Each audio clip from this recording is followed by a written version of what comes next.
अस्सलाम वालेकुम सर। वालेकुम सलाम। She's so good. अल्हम्दुलिल्लाह सर, बस कोई sir. Şükür. Dia show kona darle. Sir शुरू करेंगे सर। Clear है. यस सर, क्लियर है।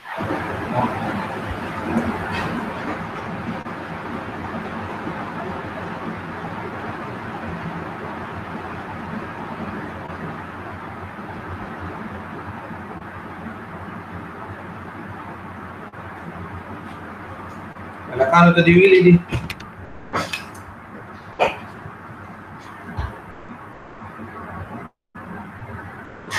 She's lakano tadivili di class marki.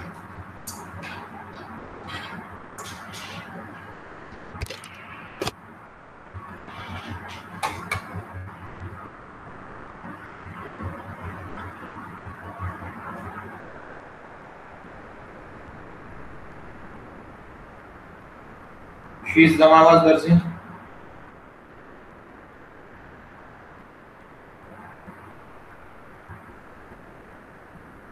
अस्सलाम वालेकुम सर। इमरान खान the आवाज दर्जी. Yes sir. lakano tadivili di नोरता. यस सर, पर्सनली और मैसेज उमो को सर जूस। Okay. रुको तो मैं मेरी सर दिन दिन ज्वाइन कई sir. Okay. Okay.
Sir class pass तो सर जी कौन तो मैं जी.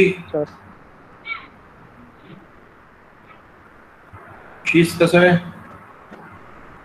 Sir class two sir. Class शुरू करू. सर क्लास पास सही है. ओके स्टार्ट करू. ये तो okay sir.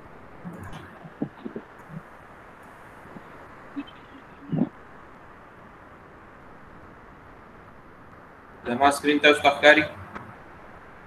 Yes sir. Okay बस लेक्चर स्टार्ट तो सही रहा.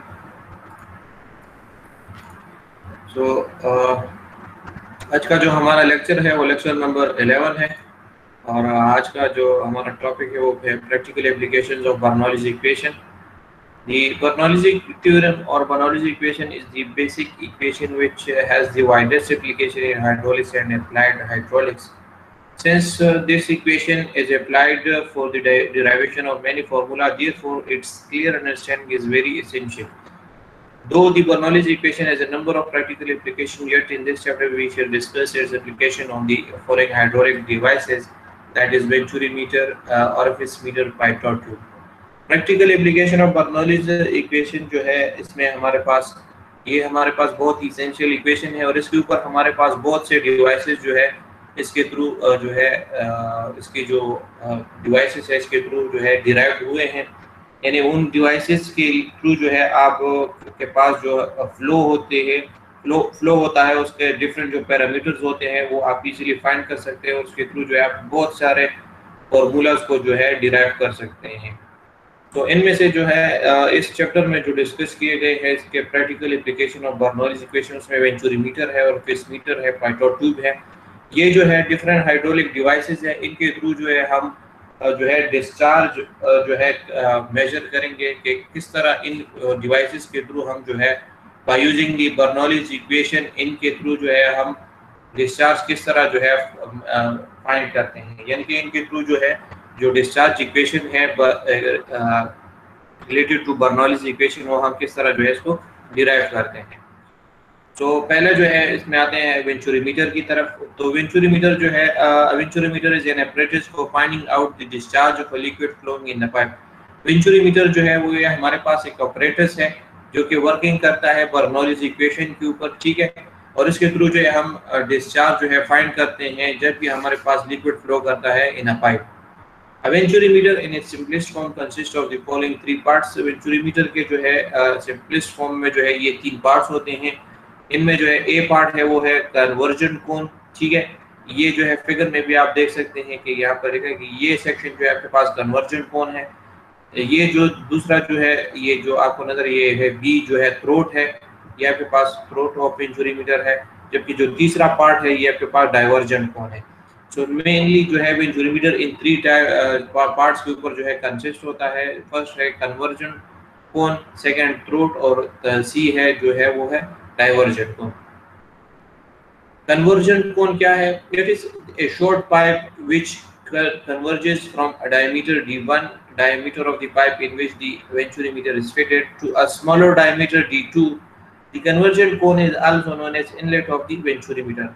कन्वर्जन कोन हमारे पास जो है क्या है? ये जो है हमारे पास जो डायमीटर ऑफ द पाइप है, जो मेन पाइप है जहाँ से हम जो है इनटेक लेते हैं, ये वहाँ से हमारे पास डायमीटर d1 को चेंज करता है स्मॉलर डायमीटर के ऊपर d2 के ऊपर, ठीक है।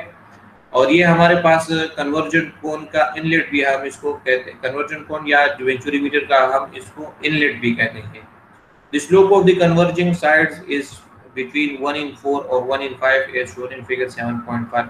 और इसका जो स्लोप होता है वो 1/4 या 1/5 के दरमियान होता है।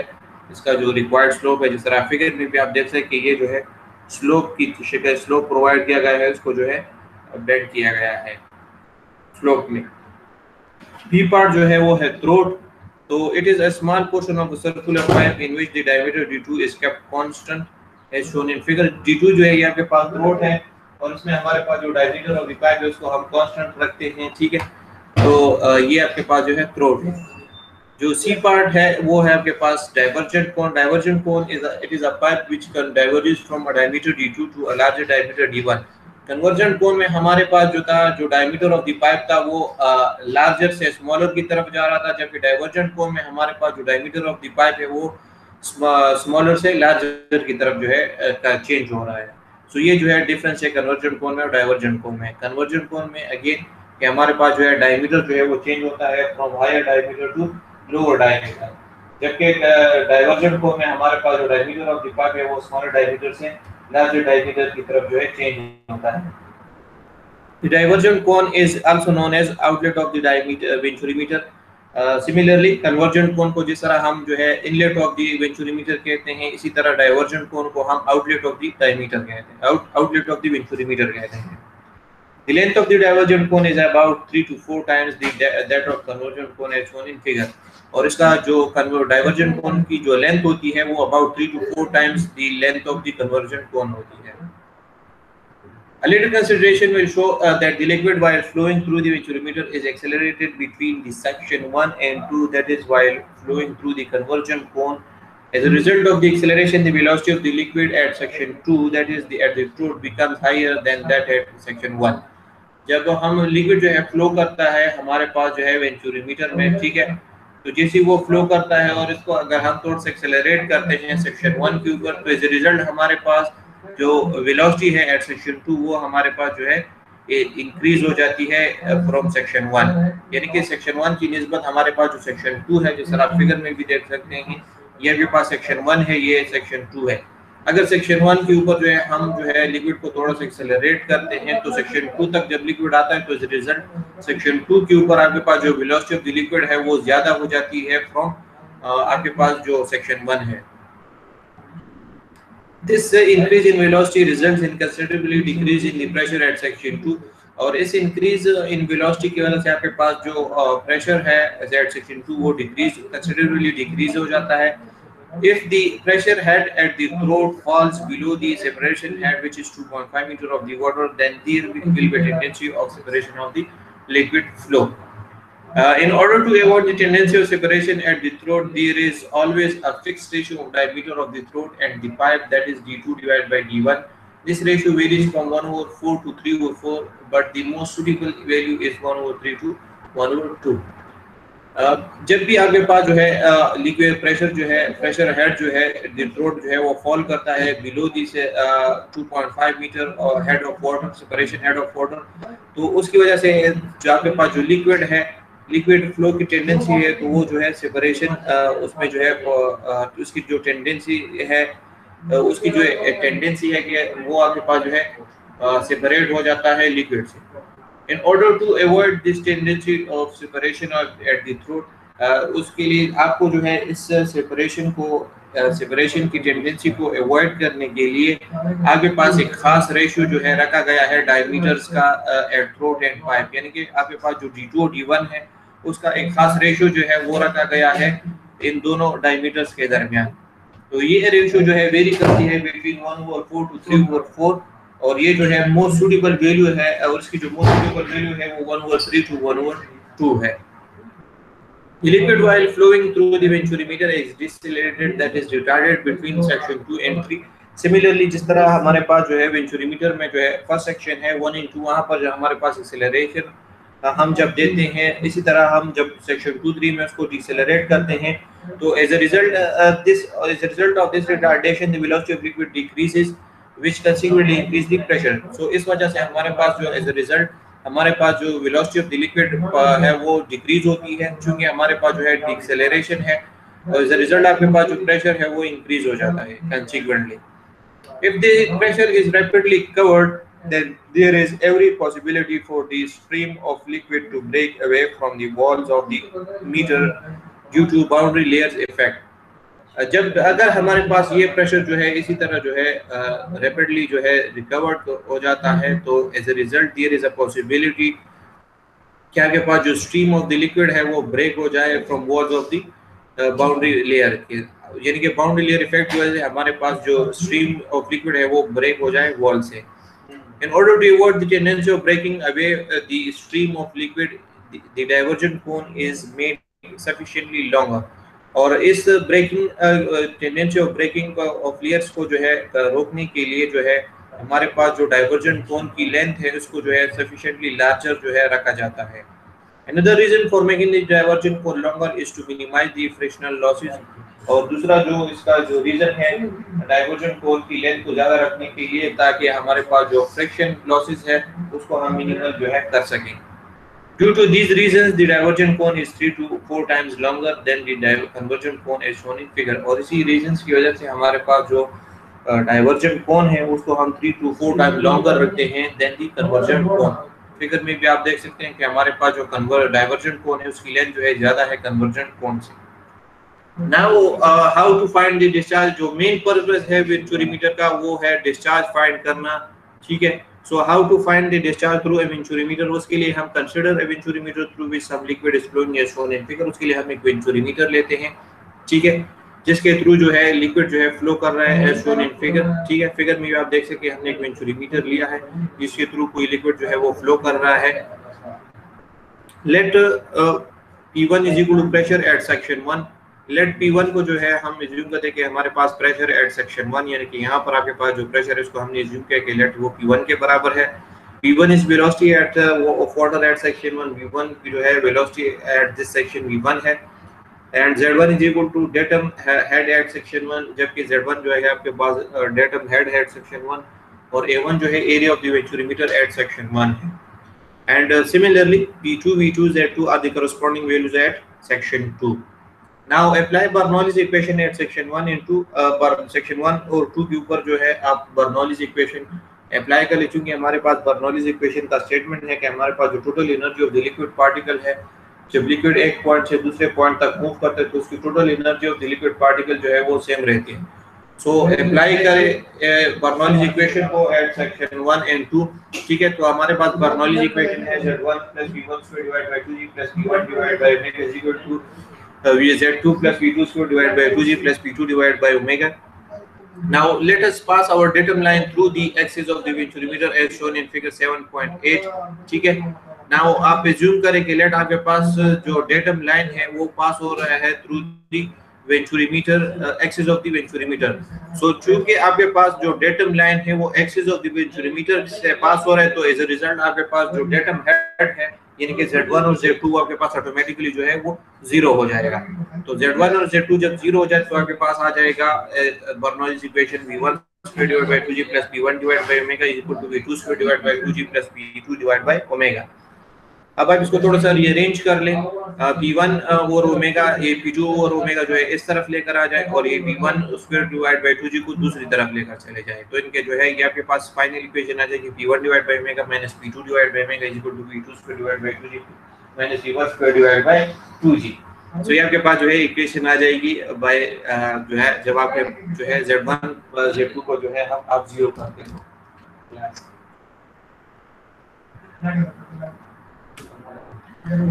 Since the discharge at section 1 and 2 is continuous, therefore V1 equal to A2 V2 divided by A1. चूंकि आपके पास जो है डिस्चार्ज जो है वो कंटिन्यूस है सेक्शन 1 और सेक्शन 2 के ऊपर, तो इस पॉइंट के ऊपर आप जो है इक्वेशन ऑफ कंटिन्यूटी अप्लाई कर. इक्वेशन ऑफ कंटिन्यूटी आपके पास है A1 V1 equal to A2 V2 यानी कि discharge at section 1 equal to discharge of section 1 equal to discharge of section 2 या discharge at section 1 equal to discharge at section 2. So इससे आप जो है V1 की वैल्यू निकाल ले. V1 is equal to A2 V2 divide by A1 आ जाएगा. आप इसको जो है स्क्वायरिंग इसके लिए ले बोथ साइड के ऊपर, तो आपके पास आ जाएगा V1² is equal to A2² V2² divide by A1². अब आप जो है इस V1² की वैल्यू जो है उठा के आप जो है इक्वेशन 2 में जो है पुट कर लें. ठीक है, so by putting substituting the value of V1² in equation 2 we get P1 divided by omega minus P2 divided by omega is equal to V2² divided by 2G minus A2² divided by A1² into V2² divided by 2G. आपके पास जो है equation आ जाएगा by putting the value of P1² in equation 2 या by putting the equation 3 in equation 2. सो इसको थोड़ा सा आप और सिंपलीफाई कर लें. सो इसमें से जो है आपके पास जो है V2² divide by 2G common है, तो इसको आप कॉमन लें. ठीक है, तो आपके पास आ जाएगा 1 minus A2² divided by A1². Again आप इसको जो है थोड़ा सा सिंपलीफाई कर लें, इसको जो है LCM ले लें. तो आपके पास P1 over omega minus 2 omega आपके पास आ जाएगा V2² divide by 2G into A1² minus A2² divide by A1². Now we know that P1 divided by omega minus P2 divided by omega is the difference between the pressure head at section 1 and 2. P1 divided by omega जो है आपके पास और P2 divided by omega आपके पास जो है difference of pressure head है. ठीक है, या pressure energy है. ठीक है, now when the pipe is horizontal, the difference represent the venturi head and is denoted by H.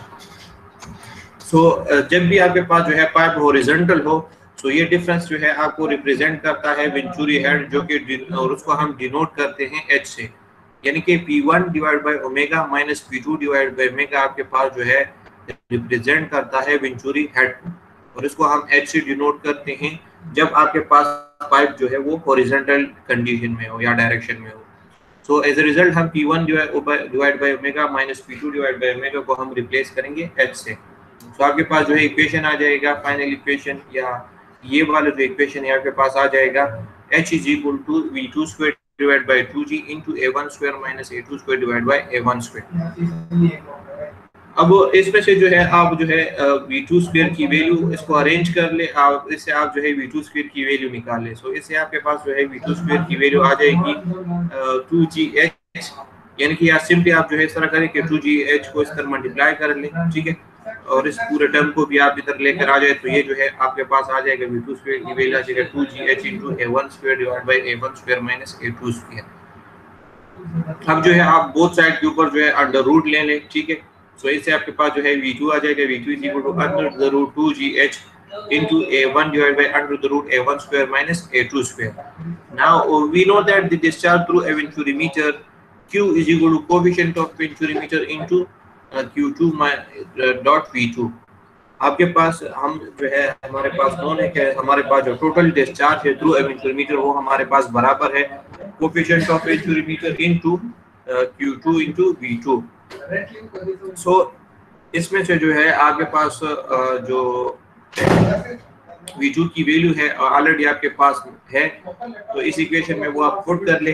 Coefficient of venturimeter जो है वो आपके पास बराबर है Q के C के, ठीक है, और जो Q2 है ये आपके पास जो है डिस्चार्ज A2 है, तो आपके पास बराबर है A2 V2 के, ठीक है।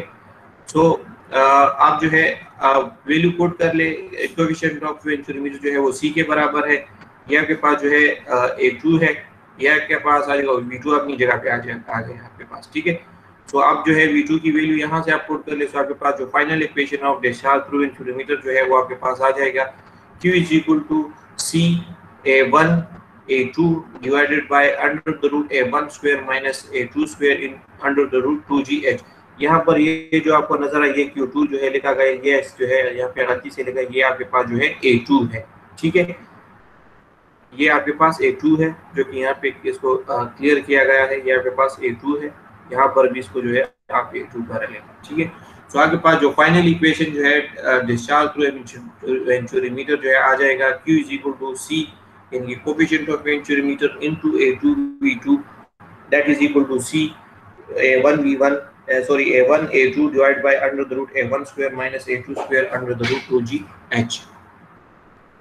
अब आखिर में एक नोट है, the venturi head in the above equation has been taken in terms of the liquid head, but in actual practice this head is given by the mercury head। यहाँ पर आपके पास जो वेंचुरीमीटर है जो H की है इक्वेशन में इसको लिया गया है एज ए लिक्विड हेड, लेकिन एक्चुअल में ये आपके पास जो है मर्करी हेड है। In such a case the mercury head should be converted into the liquid head, और इस केस में जो है आपको जो है अगर आपके पास जो है लिक्विड है पूरा, तो उस केस में आपने जो है मर्करी हेड को कन्वर्ट करना है लिक्विड हेड में। So if the given liquid is water, the mercury head can be converted into the water head by multiplying the mercury head by the specific gravity of mercury minus the specific gravity of water। So आपको जो है आपने किस तरह उसको convert करना है mercury head को liquid head में, कि इन केस ऑफ वाटर अगर आपके पास लिक्विड वाटर है तो उस केस में आपने जो मर्करी हेड है आपने उसको जो है मल्टीप्लाई करना है जो हेड है वाटर हेड है by multiplying the mercury head and the specific head, यानी कि आपने जो है जो स्पेसिफिक ग्रेविटी ऑफ मर्करी है आपने उससे जो है माइनस करना है आपने स्पेसिफिक ग्रेविटी ऑफ वाटर को। तो आपके पास जो है लिक्विड हेड जो है वो लिक्विड हेड ऑफ वाटर जो है आ जाएगा, ठीक है। Sometime an oil is being discharged through the venturimeter. In such a case, the venturi head should be taken in terms of oil of head. For example, H is equal to 13.6 minus omega divided by omega into head of mercury, ठीक है। यानी कि आपने अगर आपके पास oil है liquid तो उस केस में आपने हेड किस तरह फाइंड करना है कि 13.6 यानी इसे आपने माइनस करना है यूनिट वेट ऑफ ऑयल और उसको डिवाइड करना है यूनिट वेट ऑफ ऑयल से, साथ ही साथ आपने उसको मल्टीप्लाई करना है हेड ऑफ मर्करी से। तो आपके पास जो है H की वैल्यू आ जाएगी, यानी कि हेड ऑफ ऑयल की वैल्यू आपके पास आ जाएगी। इसमें जो 13.6 है ये आपके पास जो है स्पेसिफिक ग्रेविटी ऑफ मर्करी है और ओमेगा जो है ये आपके पास स्पेसिफिक वेट ऑफ ऑयल है। यहाँ तक अगर आपका कोई क्वेश्चन है तो काइंडली पूछे ताकि मैं आपको आंसर कर सकूँ। यहाँ पर आपका जो लेक्चर नंबर 11 है वो कंप्लीट हो गया है।